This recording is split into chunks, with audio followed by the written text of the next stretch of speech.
Hello guys, তো তোমাদের সাথে আজকে শেয়ার করবো আলু দিয়ে রুই মাছের রেসিপি। তো দেখো এখানে তো মাছ ভাজা হয়ে গেছে। তো এখানে রয়েছে পেঁয়াজ বাটা, রসুন বাটা, জিরে, আদা বাটা, শুকনো লঙ্কা বাটা।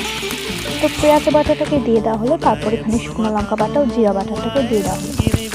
দিয়ে ভালো করে নাড়তে হবে যাতে মশলাটার কাঁচা গন্ধ চলে যায়। দেখুন মশলাটা কষে গেছে এবং মশলাটাতে কি সুন্দর তেল বেরিয়েছে। তো মশলাটা কষে গেলেই এর মধ্যে পরিমাণ মতো জল দিয়ে দিতে হবে, দিয়ে আবারও ভালোভাবে নাড়তে হবে। ঝোলটা হালকা ফুটে এলেই এর মধ্যে দিয়ে দিতে হবে ভেজে রাখা মাছগুলো।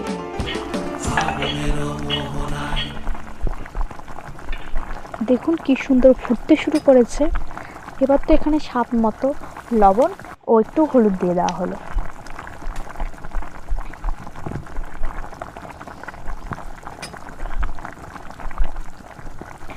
ঝোলটা দেখুন খুব ভালো করে ফুটছে।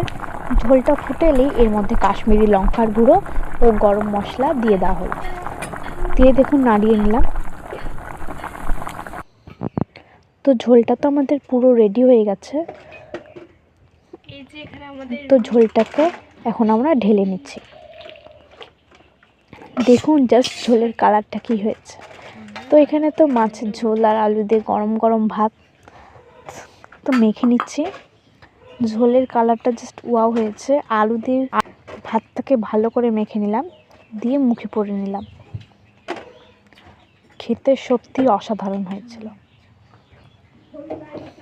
মাছটাকে দেখুন খালি তেল কি, মাছটা জাস্ট ধরতেই ভেঙে যাচ্ছে। মাছটা খুব সফট আর খুব ফ্রেশ, মাছটা খুব নরম ছিল। তো আবারও তো মুখে পুরে দিলাম। তো আমাদের ভিডিওটাকে অবশ্যই ভালো লাগলে লাইক, কমেন্ট, শেয়ার করে দেবেন এবং প্লিজ আমাদেরকে সাপোর্ট করবেন এবং চ্যানেলটাকে সাবস্ক্রাইব করবেন আরও